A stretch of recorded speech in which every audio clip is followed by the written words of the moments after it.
నందమూరి హరికృష్ణ గారు హఠాత్ మరణం జీర్ణించుకోలేకపోతున్నాం. హరికృష్ణ గారు మేము కలిసి పోలిట్ బ్యూరో మెంబర్గా, క్యాబినెట్లో ఇద్దరం కొలీగ్స్గా, పార్టీలో 30-35 సంవత్సరాల అనుబంధం. ఆయన ద బెస్ట్ డ్రైవర్.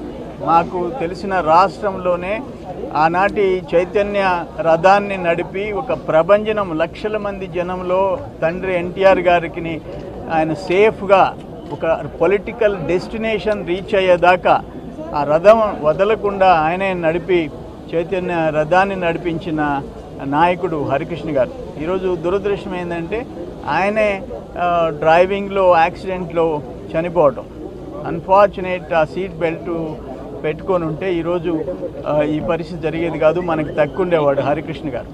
ఆయన సినిమా ఫీల్డ్లో హీరోగా, ఎంపీగా, మంత్రిగా, పోలిట్ బ్యూరో మెంబర్గా ఎప్పుడు కూడా అందరినీ గౌరవిస్తూ వివాదరహితుడిగా, అవుట్ స్పోకన్, ఫేర్, మంచి నాయకుడిని కోల్పోయినాము.